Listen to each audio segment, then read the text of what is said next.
Bigfoot cooking. Hey everybody, and welcome back to Bigfoot Cooking. Today's menu, Yeti Spaghetti. That's right, a nice tummy-loving meal, good for the whole family, or just you if you're really hungry. It's gonna be a pretty good amount once we're done. But we're making this one with a whole lot of scratch ingredients, but if you're not wanting to do that, that's fine. You can get canned, you can get your pasta noodles, traditional in the bag. But for those of you who want to try something a little more adventuresome, follow along. Now, to start out this process, you know what's up. The menu. We're going to start out with the dough. That's right, we're making the pasta this time. Simple ingredients. 4 things. 2 cups of flour, 3 eggs, tablespoon of olive oil, just a pinch of salt. Got to bring out the flavor. Bye-bye. Now, the main ingredient. We're talking about 4.5 pounds of tomatoes, a little bit of olive oil, a garlic clove, because you got to bring out that real good flavor, half an onion, a little bit of basil and oregano, maybe a tablespoon or so, 4 mushrooms. I like mushrooms. If you don't put them in. This is your sauce now. I'm showing you how I made it. You make it how you want. We're going to do a small can of olives. Again, your choice. Some salt and pepper, of course, for flavor, and a tablespoon of sugar. Now, the tablespoon of sugar is there. Basically, the acidity of the tomato sometimes can be strong. The sugar helps kind of soften that up, bring it down a little bit. If you like more of a bite in it, hey, go for it. Now, for the main nummy nums part, we're going to put, that's right, we're going to use bison meat on this guy. Something a little different. If you can't find it, ground beef works just as good. But the bison, it has a different flavor to it. It adds a little bit of sweetness without sugar, honey, or anything like that. If you can get it, it's a little pricey, but if you can get it, splurge. You only need 1 pound of it. To that, we're going to add a half an onion, salt, pepper, and a tablespoon of Worcestershire. You know, the sauce, the Worcestershire sauce. We're going to add some of that to it. So let's get to the cooking. All right, so let's get started with the pasta dough. It's actually a lot simpler to make than you think. We're going to start out with our 2 cups of flour. And what we do, we want to sift it. You can use a sifter. I'm just using this basic wire screen. But the big thing is to get out any lump, clump, large piece, because when we go to roll the dough out, it'll kind of put a booger in it. You'll see what I'm talking about in a bit. So we're going to take, I like making messes.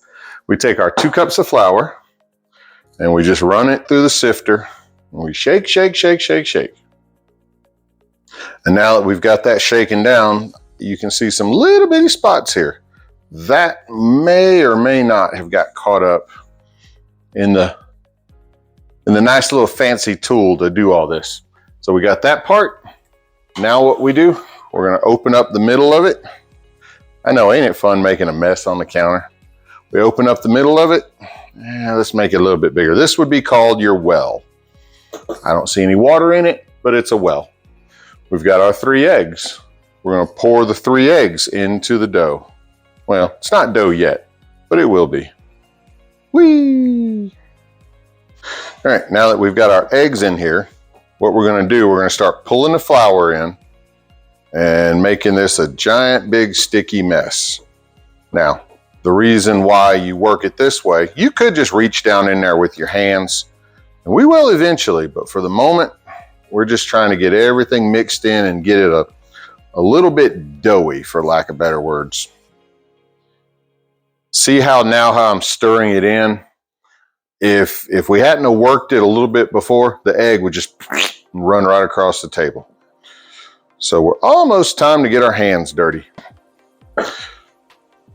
Look at there. Now that we've got everything a whole lot of mixed in, it's time to start getting the hands dirty. We come in and you just start working the dough. You start working it in. You're trying to mix all the flour and all the egg. And although it doesn't look like much now, we'll just keep playing with this, and the next shot, you'll see it actually looks like dough. Now, I probably could have put it in a little earlier, but I may have forgot. Your teaspoon of olive oil, because I mean, what good is Italian if you're not using olive oil? And your heavy pinch of salt. All right, it is time to play in the dirt per se and mix all of this in until we have a nice ball of dough. Our dough is not wanting to cooperate today. It's a little dry. So we're gonna add do not add a whole lot at a time. A little bit of water, mix it in. A little bit of water, mix it in. And now that we have this all nice and mixed and kneaded, what we're gonna do, we're gonna take this lovely ball of dough and we're gonna put it in a pan that's drizzled in olive oil. I don't know why I said pan. I really meant bowl. So we're gonna take and pour a little olive oil in there. Man, I gotta get some more of this stuff. We're almost out. Roll it around so you get a nice coating. Take your dough, which is already getting sticky. Get it good there, flop. So this way this is nice and coated. And what we're gonna do, we're gonna stick this in the fridge for about an hour and let the gluten genie do its work. Now that our dough has sat in the fridge for an hour, let's go ahead and do it again. Snow! That's right, mess making is fun. Now that we've got out our nice piece of dough, we don't need this much. So I'm gonna section off a piece. We'll keep this in the bowl. Night, night. And we're gonna work this one. We're gonna put a nice coating of flour on it. And then it goes through the pasta maker. This, my friends, is an amazing invention. Credit to whoever figured it out. Because once you get your dough kind of roughed in, you crank it through. Ooh, little piece from the last time. It's a little bit hard at first because it's way thicker than it needs to be. We have our first run. We fold, fold, and run it through again. All right. Starting to look like something. Oh yeah, look at there. A little more flour on it. Got to remove the stickies. We're going to turn this dial down a notch and we're going to bring it through again. And you see how long it is this time? 2 times on 6. 2 times on 5. 4. And 3. I don't think we're going to go any thinner on this one because if it gets too thin, then it doesn't work real well for spaghetti. Now we're going to fold this guy up and transfer it to the spaghetti side. And what you get out the back of it is spaghetti. Now, the good thing about making pasta yourself, not only is it, kind of rewarding to put a good noodle right in there with you, is the fact that, say you wanted to make a basil flavored pasta, or you wanted to add tomatoes or spinach. I mean, there's really no limit to what you can and can't do. It's your pasta. You do with it what you like. If you have a certain flavor that you can't find in the store, why can't you make it? So now that the pasta's done, it's time to start working on the sauce. Oh, the sauce. All right, so to start out with, here's the great debate. Do you peel your tomatoes or don't you peel your tomatoes? Today, I'm not. I have the Ninja. We're gonna run it through the food processor to chop it up. The catch to that is when it's done, you have no chunks, you have no pieces of tomato. So what we're gonna do, I'm gonna take a few of these and basically slice them up into some smaller parts and reserve that for later so that we can put it in the sauce. So that way you do have those tomato pieces that you just like to get every once in a while. We're gonna start out I'm just basically going to cut this to get to its heart, because the heart's where I'm using my pieces from. Again, this is just my preference. So we're going to take that off. We're going to take so that we have no skin. And of course, if you've got some of the end pieces here that you don't want up, just take them out, throw them to the side. We'll take these, and I'm just going to slice them down and drop them into a plate for later. And we drop these guys into the food processor, because once it's done, skins are gone, and it's just a smooth tomato soup, for lack of a better word. Now that we've got this little fella full of tomatoes, it's time to start the chop. Actually, we'll chop puree on this guy.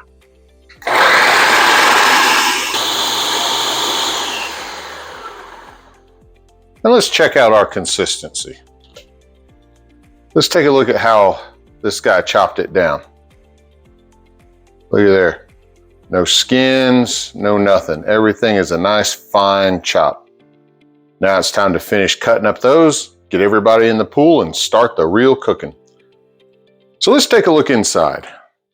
Here we have one giant tomato smoothie, good for breakfasts or Yeti Spaghetti. So what's next? Well, we'll let this guy relax for a minute.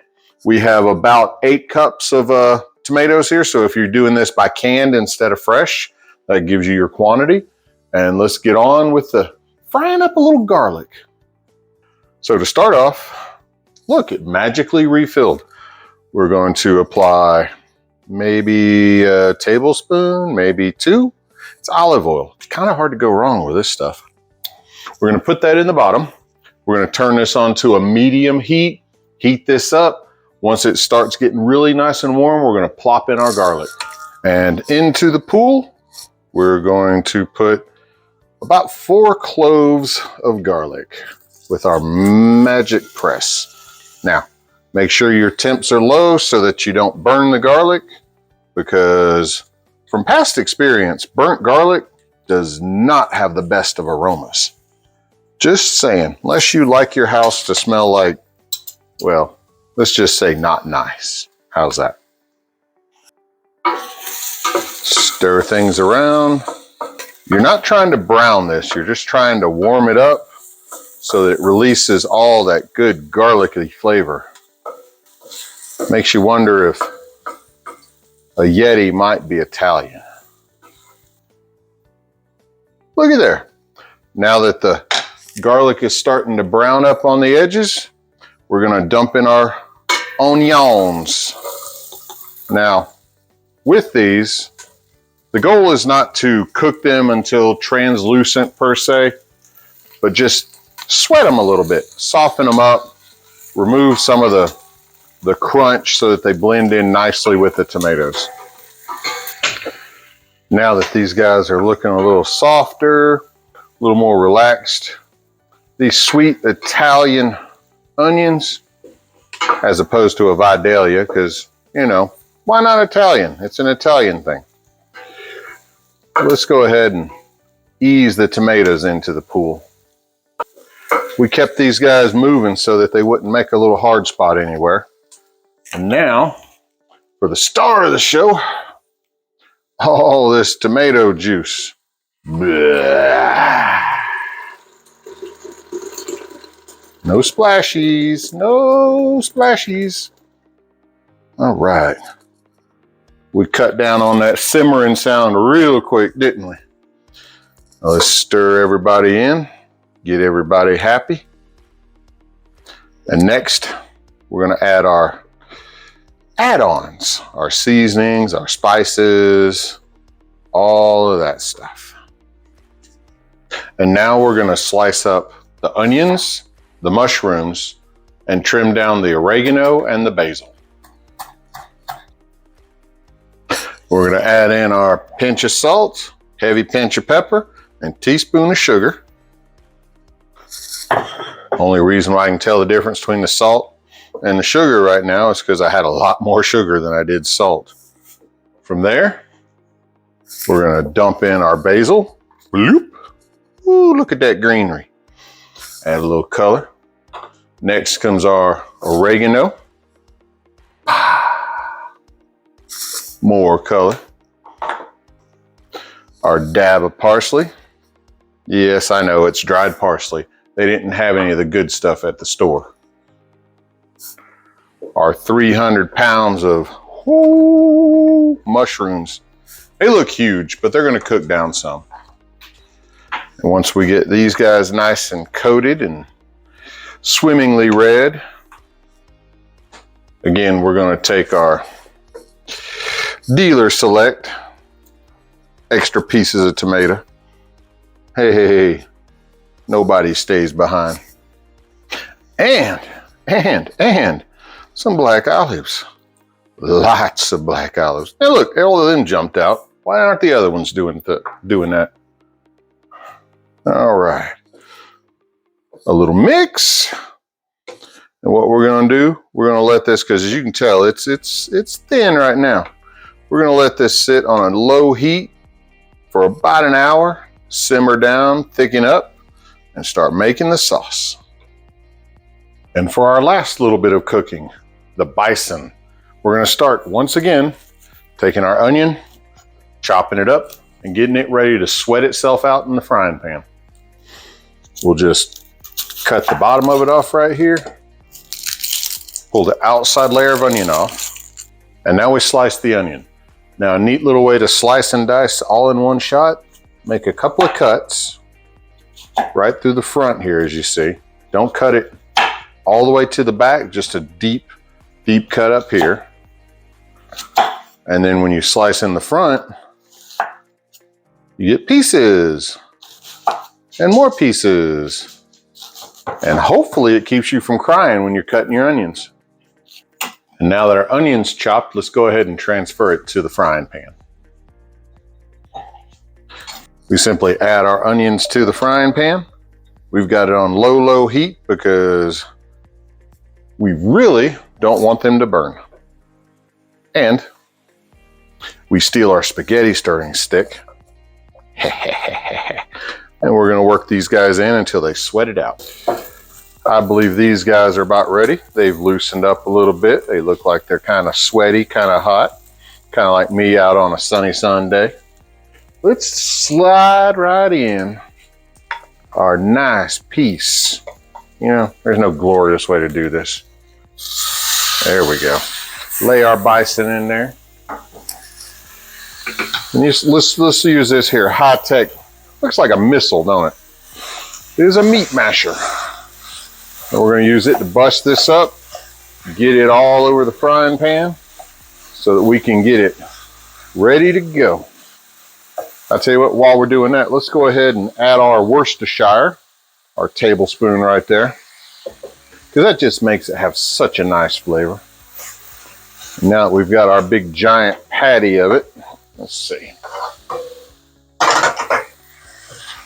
We're going to go ahead and keep on stirring. Tell you what, let's even put in our pinch of salt and pepper. Get everything mixed in. Do a little cooking, brown it up real nice. And once it's brown, we're going to transfer it into the saucepan. And then it'll be time to work on our noodles once again. I do believe we have arrived. Now what I'm going to do, I'm going to slide all this to the side because while bison is a pretty lean meat, there is still some juice. So what we'll do, since I'm done with this guy, we'll cut him off. I'm keeping this lean just a little bit down, and I'm just kind of flipping everything in to the main event. All the kids are getting in the pool on this one, piece by piece. Now, I suppose you could drain this meat the traditional way and do it like everybody else, but one, I'm a little different, and two, quite honestly, if you look, there's not a lot of just juice in here to really waste. So if you dump the whole thing out, I think you'd be okay. Now we've got our meat in the sauce. And to give you full disclosure, tomatoes this year were a little thin. So we had quite the watery sauce for a while. So I did have to put in a tablespoon of cornstarch just to help thicken it up a bit. Now we're going to let this guy keep on simmering. get all those flavors mixed and happy. And let's work on the actual pasta. Now that we've got a good boiling pot of water, you want to add just a pinch of salt, because they say the boiling water should be as salty as the sea. So we want just a pinch. I mean, not too much. And of course, you look at this and go, oh my God, how could you put that much salt in there? The salt doesn't transfer into the pasta. It has something to do with the cooking of it, and making it taste good, and the flavor. I don't ask questions. I just know it's got to be as salty as the sea.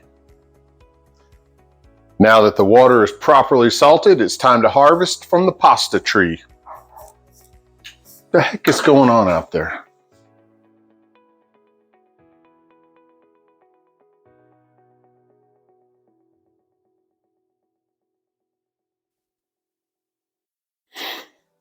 Dadgum deer getting in my garden. That is unacceptable. He will not eat my rhubarb. So, back to the pasta. Now this hasn't like fully dried yet, but when it does, you could just take and break it. But since this is still somewhat flexible, it's like cutting hair. So we're gonna get our bowl full of pasta from this. And into the water we go. Now, since it is homemade, they do stick together a little bit, so you want to separate them just a touch. Again, if this was boxed, man, you just drop that stuff in there. Just make sure everybody gets in there, and make sure nothing sticks to the bottom. So once you get a few of these guys in there, ooh, that's a little too sticky. We're gonna hold off on that one. Get some in there, make sure you stir it so that way nothing sticks. Looky there, everybody is in the pool. Nobody's sticking together. Everybody's happy. We're just gonna leave these alone for 7 to 11 minutes, depending on, usually with fresh pasta, it's a little faster, and we will transfer to the pot. Looky here, pasta's done. Into the sink. And remember, pour it away from you, because steam facials are somewhat painful. We will shake this guy out.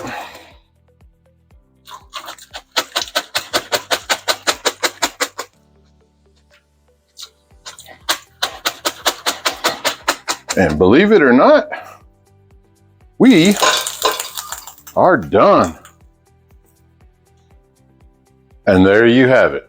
Yeti Spaghetti, prepared at 2,000 feet above sea level. Now, let's see what we got going on. Again, still ain't making the face. It might taste delicious, but I still ain't gonna make the face. Let me do the twist. Gotta do the twist.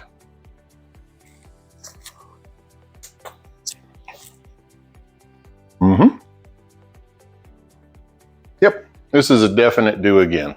I think Bigfoot's onto something here, because I mean, you do know Bigfoot's real.